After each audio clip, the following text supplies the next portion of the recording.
tenemos la posibilidad de hablar con Ignacio Corsiglia. Ignacio Corsiglia es licenciado en Administración de Empresas y además es el presidente de la Sociedad de Bolsa Corsiglia y Compañía. Ignacio, ¿qué tal? Buen día. Marcelo Aymar te saluda. ¿Cómo estás? ¿Qué tal? Buen día. Muchas gracias por llamarme. Bueno, vamos a hablar un poco de números, tratando de que no sea tan complejo. Lo que sí quería tratar de preguntarte es, en el 2008 se salió con una idea desde los bancos centrales de inyectar dinero, ¿no? Y eso en definitiva lo que terminó produciendo, algunos dicen, que fueron que los costos de financiación del sector privado se rebajaron, pero que no llegaron a lograr una demanda suficiente del mercado porque esa política monetaria en este tiempo lo que hizo fue no terminar reactivando las inversiones productivas, o sea, los sectores productivos de las naciones en realidad no llegaron nunca a levantarse y la política de inyectar dinero en el mercado, de política monetaria muy fuerte, lo que hizo la mayoría de los bancos centrales en Estados Unidos y en Europa después de la crisis del 2008, ha llevado a que como que no terminó de ese plan plasmarse. Sí, tal vez para el mercado bursátil, pero no para esas inversiones que tienen que ver con lo productivo.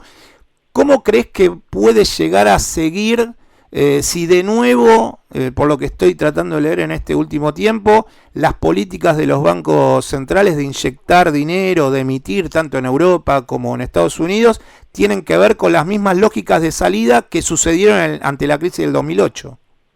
Mira, como un punto de principio, yo creo que hay que diferenciar los momentos de crisis y de pánico financiero con el normal desenvolvimiento de las economías. Si vamos a la crisis del 2008, recordemos bien que fue la peor crisis del año 1930, cuando los bancos centrales en ese primer momento de 1930 no tomaron una acción decisiva y de hecho dejaron caer a varios bancos en su momento, en Estados Unidos, por ejemplo, diciendo que bueno, que el que tenga que caer, tiene que caer y punto.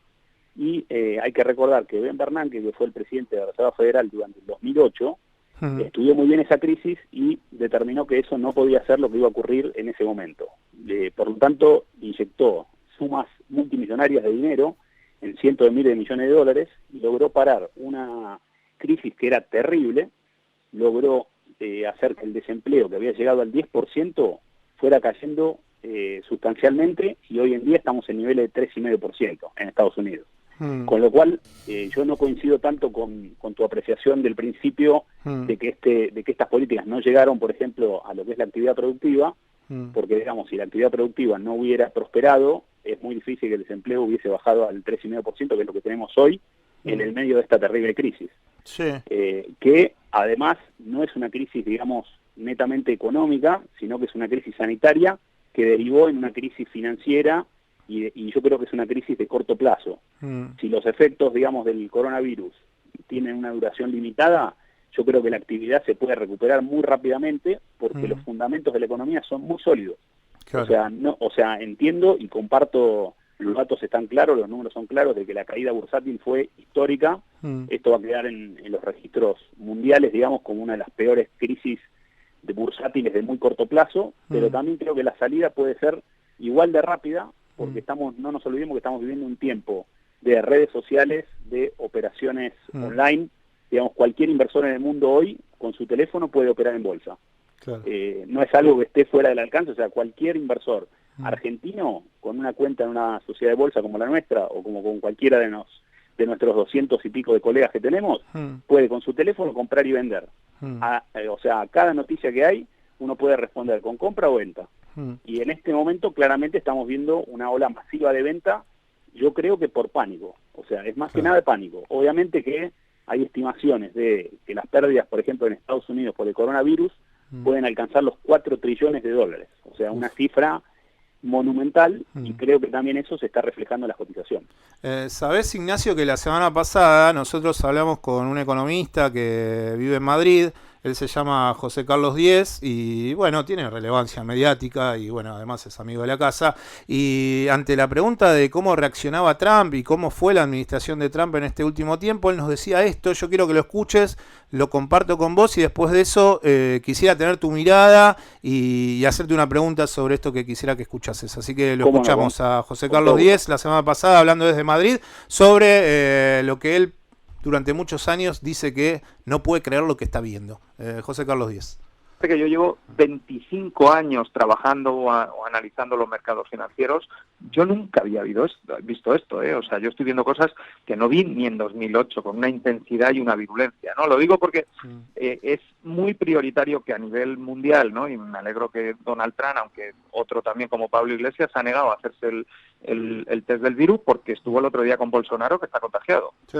¿no? Entonces, o sea que yo creo que es prioritario que frenemos el impacto, ¿no? Sobre todo a nivel de cada país, pero luego a nivel de las grandes economías del mundo, para evitar eso. Y dos, que se empiecen a tomar las medidas, ¿no? Que estamos viendo, que yo creo que el gran daño que ha hecho Donald Trump al planeta, y lo hemos hablado mucho contigo, Marcelo, este señor en 3 años se ha cargado todo el sistema de gobernanza y multilateral mundial. O sea, todas las instituciones creadas en el mundo para gobernar el mundo desde el año 45, este tipo se lo ha cargado en 3 años, ¿no? Entonces, ahora está llevando la guerra por su cuenta, los chinos van a lo suyo, en Europa tampoco hay coordinación, Alemania va a lo suyo. Bueno, yo creo que hay que volver, ¿no? A, primero, frenar el virus país a país, y segundo, volver a hacer algo coordinado como Bretton Woods o como el G20 del 2008, que funcionó, ¿no? Yo creo que todos los países ahora deberían hacer una política económica coordinada y común, con medidas también excepcionales, como estamos viendo en la situación de la salud y del cierre de ciudades. Ignacio, le agrego además a esta mirada que nos brindaba José, que el año pasado hubo acuerdos entre China y Estados Unidos en donde se habían comprometido a mantener una estabilidad en la divisa, ¿no? Y la divisa en el yuan frente al dólar. Ahora, después de esta crisis, lo que yo creo es que China va a consumir menos. De hecho, lo paradójico de los últimos días es que el gobierno chino le está diciendo a los chinos ahora que no vayan a lugares en donde el virus está muy fuertemente inserto dentro de las sociedades. Entonces, lo que yo creo es, y lo que quería consultarte, es cómo ves que va a manejarse China sabiendo que no va a poder generar una depreciación del yuan por estos acuerdos comerciales que está llevando desde hace un tiempo con Estados Unidos, y a su vez su propia economía va a tener que cerrarse por la propia lógica de tratar de mantener su población, que ya está saliendo del coronavirus.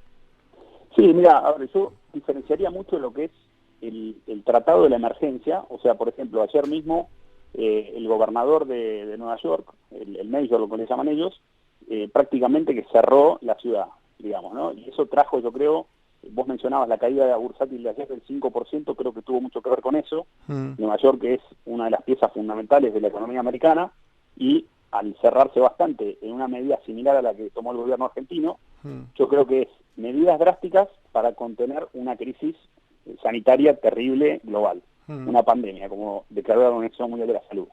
Entonces, yo creo que todas estas medidas de corto plazo no hay que perder de vista que son de corto plazo, porque no es que la economía se va a cerrar por los próximos 10 años.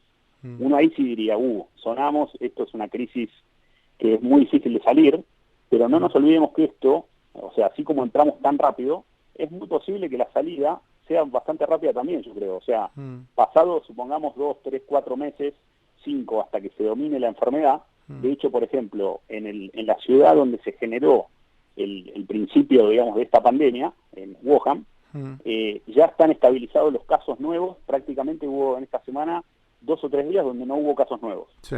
Entonces, ¿qué hicieron ellos? Cerraron directamente la ciudad, la gente no pudo salir de sus casas durante semanas. Entonces, al aislar a la sociedad, lo que se logra es que no se determinen nuevos contagios. Salvo, bueno, la gente que obligatoriamente tiene que salir, hacer sus compras de alimentos, hacer sus compras de medicinas, pero no ir a trabajar masivamente como uno está acostumbrado todos los días. Entonces, una vez que se frene eso, yo creo que obviamente las pérdidas que se van a acumular, como les decía, están estimadas en Estados Unidos en $4 trillones, que es una suma que está fuera del alcance de la comprensión que tenemos. O sea, para que tengas una idea, la deuda argentina son 300.000 millones, estos serían más de 10 veces las pérdidas de Estados Unidos. En China debe haber algo similar, pero no nos olvidemos que tanto el Estado chino, que tiene una cantidad de reservas en dólares fenomenales, una posición en dólares de bonos americanos, por ejemplo, gigantescas, de trillones de dólares, eso en una crisis se utiliza para reactivar la economía.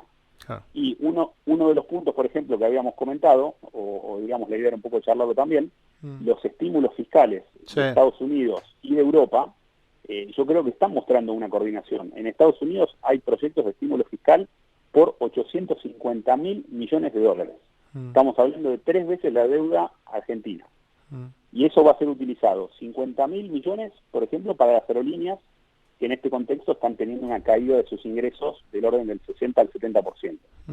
Después, préstamos para empresas pymes, por ejemplo, que están teniendo algunas que cerrar, digamos, por no poder tener actividad, se le caen sus ingresos en picada, y algunas se pueden ver obligadas a cerrar, y eso sí producir un daño irreversible. Y se está hablando de darle $1.000 mandados en cheques a los ciudadanos directamente. O sea, que el Estado americano le devuelva a sus ciudadanos $1.000. Que uno puede pensar, ¿cómo puede ser que una economía, en general los economistas más de izquierda o la gente de izquierda dice, ven, ahora los liberales piden que el Estado actúe? Pero no nos olvidemos que los ciudadanos son los que financian los estados. Entonces es lógico también que los estados financien a los ciudadanos en una situación de emergencia. Claro. Porque el Estado tiene más capacidad, por ejemplo, de imprimir dinero. Los ciudadanos no pueden imprimir su dinero, lo imprimen los estados. Entonces el Estado, en una situación de pánico como la del 2008, como la actual, están tratando de fomentar o por lo menos disminuir la caída económica. Y me parece que eso es algo que se está coordinando entre Estados Unidos.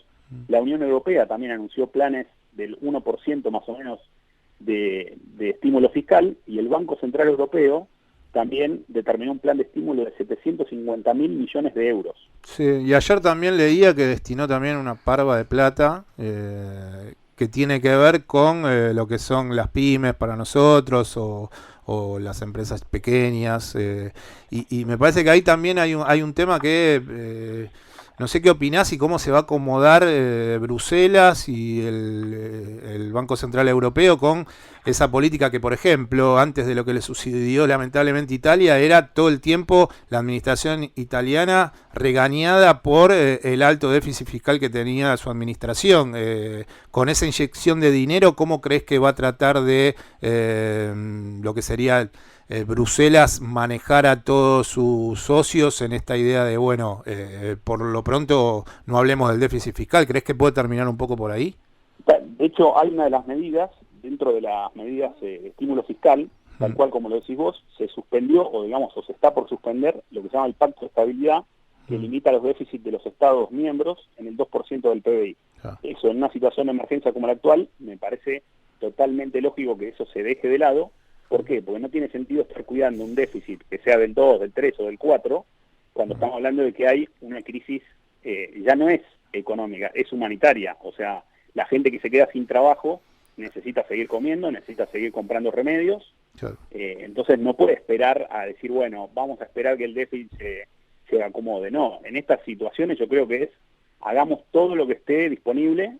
Y eso, por ejemplo, lo dijo Mario Draghi, el presidente del Banco Central Europeo, el cargo que hoy ocupa Christine Lagarde, dijo en el 2011, cuando el euro se estaba desplomando y había serios riesgos de que se desintegre la Unión Europea, dijo, vamos a hacer todo lo que esté disponible con nuestras fortalezas, digamos, con nuestras herramientas para contener esta crisis.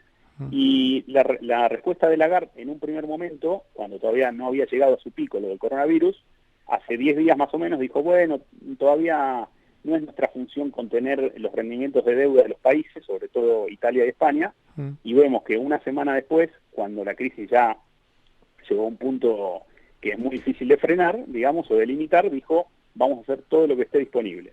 Y bueno, dentro de esas medidas está comprando 500.000 millones de euros, en bonos de los estados, sobre todo los estados más débiles como España e Italia, y eso ya hizo en estos últimos 2 días contener los rendimientos de los bonos, los está haciendo bajar, o sea que su precio está subiendo, con lo cual los Estados miembros, los países pueden financiarse un poco más barato en los mercados para poder dar apoyo, como decís vos, a las pequeñas empresas, para dar apoyo también sanitario, que no es un tema menor.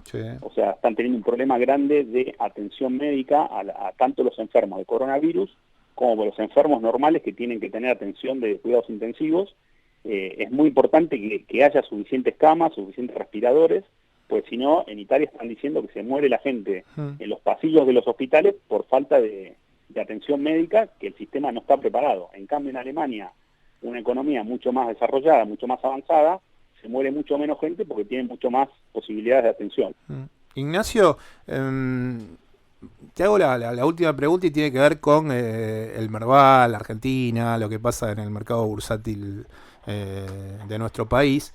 Y Sí. ayer salió la nota del staff técnico del FMI, el apoyo de Cristalina Georgieva a la propuesta del ministro de Economía Martín Guzmán, esto de un alivio que creen ellos que serían entre 55.000 y 85.000 millones de dólares de deuda argentina. Ese intento de convencimiento hacia los acreedores privados de saber que el Fondo Monetario Internacional está atrás y tratando de sostener la idea de reestructuración de deuda que lleva adelante Martín Guzmán. La pregunta es si vos crees que en el medio de este pandemonium económico, si Martín Guzmán avanza con una reestructuración rápida, el mercado bursátil argentino va a leer ese acuerdo un poco separado de lo que le esté pasando a lo que serían los mercados bursátiles más importantes, las bolsas más importantes del mundo, o crees que aún así todo se llegue en este tiempo a un acuerdo de reestructuración de deuda, el mercado bursátil argentino va tal vez no leer esa noticia que es muy buena y va a seguir poniendo la mirada en las bolsas de los países más importantes? Mira, para mí habría que ver muy bien, o sea, a qué te referís bien con un acuerdo. O sea, si el acuerdo es lo que se llama amigable y los términos para los bonistas no son, digamos, negativos para los bonistas, o sea, es decir, es obvio que ya a esta altura todo el mundo descuenta que va a haber una quita bastante importante, me parece, en los bonos. Los bonos hoy cotizan a paridades del 30%, 28%, o sea que en cualquier país del mundo eso es un desastre, o sea, eso ya está preanunciando una reestructuración súper agresiva o incluso una posibilidad de default que no se puede descartar. Yo creo que si el acuerdo es, digamos, amigable, o sea, se llegara a una quita no tan significativa, estirando los plazos, quizá bajando un poco los cupones de interés, sí, yo creo que eso puede despertar un optimismo en el mercado. Obviamente que los mercados están muy correlacionados, o sea, si el Dow Jones, si vemos, como vos bien mencionaste, lo que son los rendimientos en el año, o sea, perdieron todo lo ganado desde que asumió Donald Trump en el 2016. Eso es algo, venían ganando una cantidad de dinero impresionante, lo perdieron todo en un mes. Y eso es muy difícil, digamos, cualquier bolsa del mundo en este momento está sufriendo mucho. O sea, en el año está el Dow Jones bajando 32%, el Nasdaq 23%, el Standard & Poor's 28%, y si vemos el Merval está bajando 42%. El Bovespa, por ejemplo, de Brasil baja también 40%. Sí. O sea que te das cuenta ahí que los rendimientos están, o en este caso las caídas bursátiles, están muy correlacionadas unas con otras.